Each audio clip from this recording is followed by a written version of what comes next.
Tout à fait opportuniste. À un moment donné, c'est Margot Lemire, c'était sa fête. Elle dit: ah, tu vas être mon cadeau de fête. Elle m'engage pour conter une histoire, conter des histoires pendant sa fête.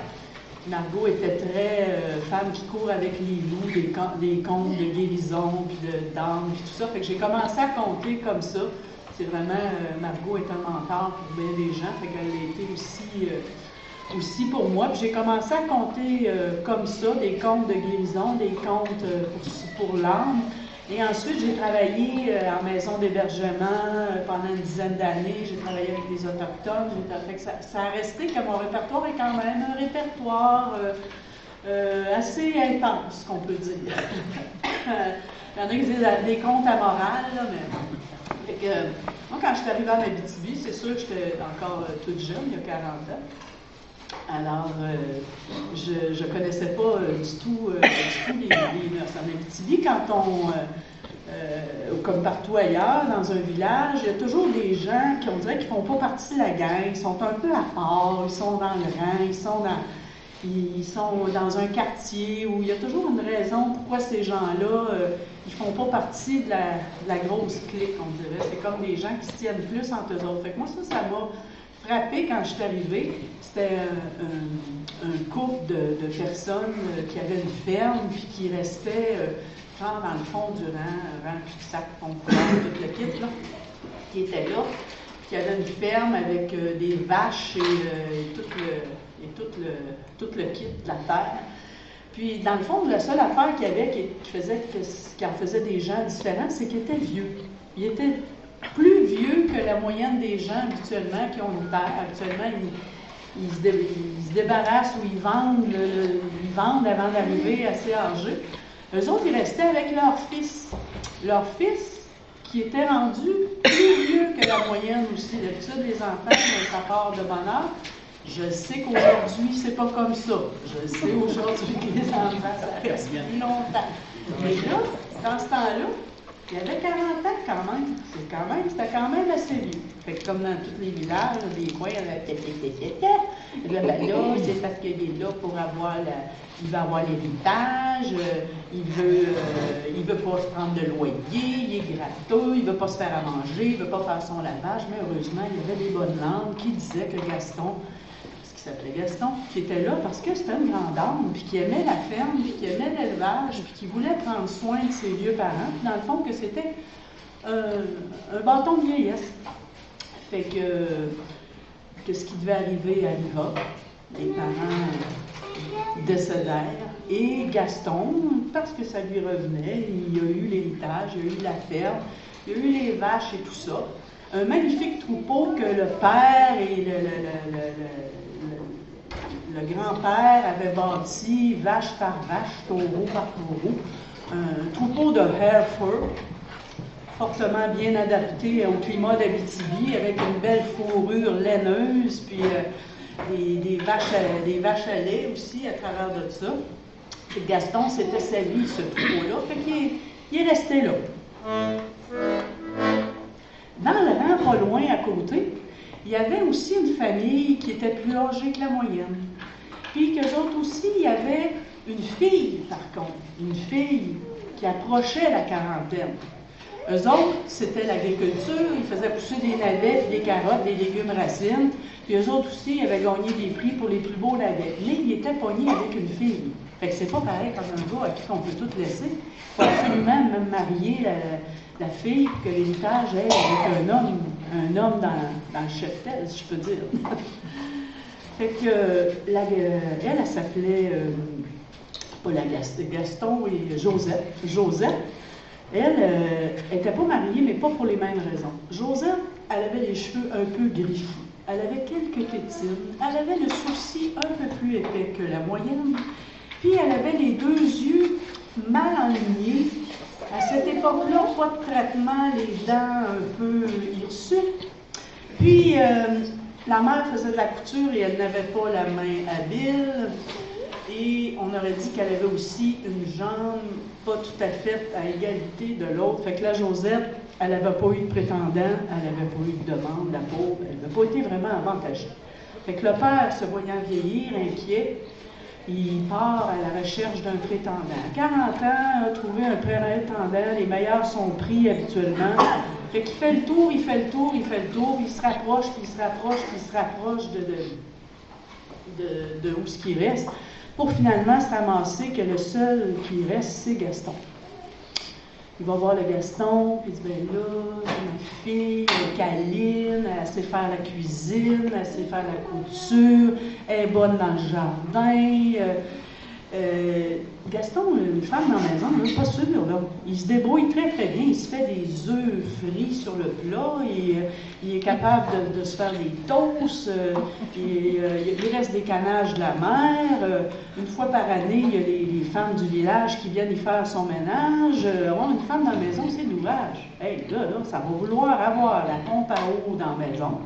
Une fois que la pompe va être dans la maison, ça va vouloir avoir l'eau chaude. Une fois que ça va avoir l'eau chaude, ben on va y prendre la toilette dans la maison. Ça, pourquoi pas des rideaux dans les fenêtres puis du beurre sur le pain. Fait qu'il n'était pas gagné d'avance. Mais quand le pari a dit qu'il était capable de lever un bidon de lait tout seul, ça a réglé le problème. Il s'est dit que finalement, ça pourrait servir, que le temps qu'il va être à l'étable, elle va s'occuper de toute la maison. Il commence à étaler des canages de la mer. Fait que sans tambour ni trompette, il dit oui. Il accepte la Josette, il publie les bans, et sans tambour ni trompette, le mariage est célébré.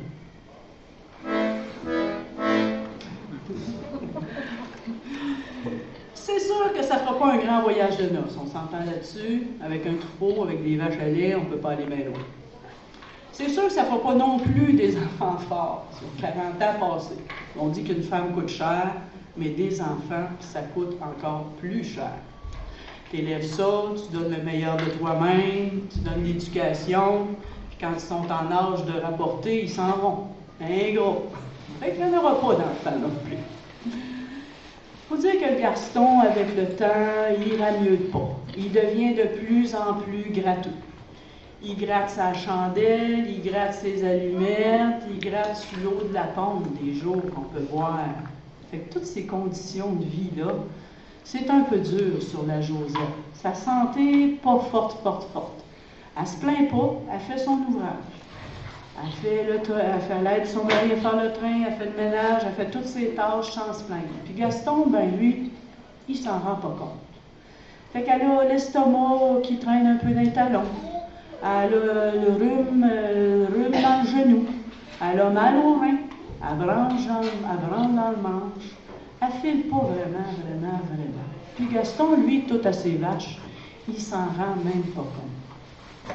Un jour, Josette, elle part, puis elle fait son train dans la maison, elle fait tout son ménage, puis elle s'en va travailler dans le jardin parce que c'est l'automne, puis il faut revirer la terre. Fait que elle met ses petits gants minces, son petit manteau pas doublé, ses petites bottes pas de feutre.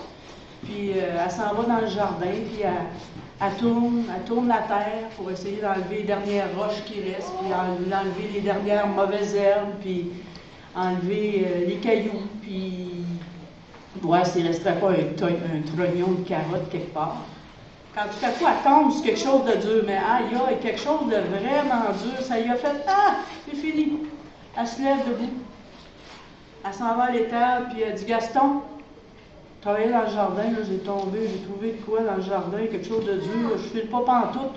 Je rentre à la maison, puis c'est ça, tu t'organiseras quand tu reviendras. » Gaston, il dit « La femme, tu vois bien que la caillette est sur le point de vêler. Vaque à tes affaires, puis je vais vaquer aux miennes. » Puis la Josette s'en va à la maison. Elle ouvre la porte, le poêle n'est pas allumé, la soupe du midi est figée sur le dessus. Elle regarde la pompe d'eau frette, ça ne tente pas plus que ça de se laver. Elle n'a pas faim. Elle décide de monter puis d'aller se coucher. Elle monte les marches. Elle monte les marches qui craquent en même temps que son genou, le genou qui a le rhume dedans. Elle ouvre la trappe de sa chambre, puis là, l'air est froid. Elle s'assied sur le bord de son lit. Elle prend la chandelle, elle allume la chandelle. Puis là, ça ne tente même pas de mettre sa jaquette. Elle ouvre les draps glacés. Elle rentre dans les draps avec son linge humide de dehors. Puis elle prend ses petites mains ferreuses, puis elle les met sur sur le bord de la couverte, menton par-dessus, menton par-dessus. Puis là, elle se met à respirer difficilement. Elle a comme la fièvre qui monte. Elle a comme les lèvres gercées. À chaque souffle, il y a une petite buée dans la pièce. Elle s'endort comme ça. Le Gaston, lui, est dans l'étable. Écoutez, moi, j'ai pas de ferme, là, je connais pas ça, comment ça marche. Demandez-moi pas comment ça se fait qu'il y a une vache qui veut vêler à l'automne. Je sais pas ce qui s'est passé dans le champ. Mais là, Gaston, il est tout inquiet. En plus, c'est sa coyette. C'est sa meilleure vache, c'est celle qui a donné le plus de lait. C'est elle qui a donné les plus beaux veaux. S'il fallait qu'il arrive quelque chose à cette vache-là, Gaston, il ne sait pas comment est-ce qu'il survivrait. Elle a des yeux, là, une pupille là, qui remplit toute la place. Là. Des beaux yeux noirs. Là. Quand il regarde, il tombe quasiment dedans. Puis elle a des cils, des beaux grands cils, un petit air intelligent, toi. Une truffe humide, hein, avec une petite tache blanche, là, toute humide, qui pète la santé habituellement, mais que là, on arrache, fait que c'est un petit peu plus sec. Une langue, tu sais. Qui de temps en temps, il en donne un coup. Là, mon Gaston, il en vient le poil droit de ses bras. Hein? Puis des petits sabots là, qui t'entretiennent ça. Là. Puis il te la brosse, puis il te la brosse. S'il fallait qu'il arrive de quoi, le veau, la façon qu'il se présente, et on ne sait pas trop, tout à coup, on dirait que la coyote, elle poigne comme elle poigne un répit. Puis là, Gaston, il repense à Josette, qui a dit qu'elle avait trouvé quelque chose dans le jardin. Ah ben! Aurais-tu pas trouvé un trésor, quelque chose que la mère, pas la mère avait des drôles d'idées, elle n'aurait pas mis un coffre de métal enterré dans le jardin avec des écus, avec une partie de l'héritage qu'il n'y aurait pas eu, qu'il y aurait-tu un papier, le bout de la terre que le voisin revendique, le papier, aurait-tu des fois les parents, ils cachent les affaires. Ben non, il y a-tu quelque chose là? Il laisse Fayette là, il rentre dans la maison, claque la porte, enlève même pas ses bottes, monte en haut, puis là, il voit la Josette, qui est couchée, puis qui respire là, difficilement. Josette, qu'est-ce que tu fais? Debout, tu m'as dit que tu avais trouvé quelque chose dans le jardin tantôt, Josette? Qu'est-ce que c'est? Là, la Josette, il se réveille. Oh, mon mari. En creusant dans le jardin, mon mari, j'ai trouvé. Qu'est-ce que tu as trouvé? En creusant dans le jardin, mon mari, j'ai trouvé la mort. Oh, Gaston, il est déçu. Il est tellement déçu. Voyons donc, là, il est déçu d'abord un peu. Comment ça que j'ai pu penser? J'aurais pu penser que j'aurais trouvé de l'argent dans le jardin. Quelle idée de fou. Tout le monde le sait quand on travaille la terre. La seule façon de gagner son pain et de faire de l'argent, c'est de travailler. Il est tellement déçu. Fait qu'il regarde Joseph et il dit, la femme, il dit, t'as pas l'air à filer fort. Il dit, je vois que t'as la chandelle encore pour un bout, je vais te laisser la chandelle. Mais si jamais tu te sens partir, la femme, avant de partir, souffle.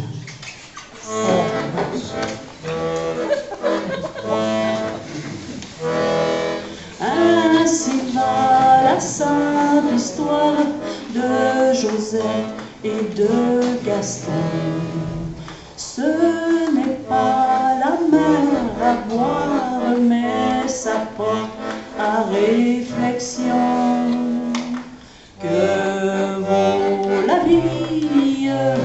Qu'est-ce qu'une simple vie sans du monde tout autour?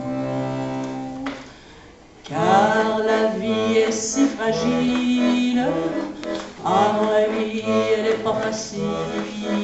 Alors aimons-nous, aimons-nous, et surtout, disons-le nous. Merci.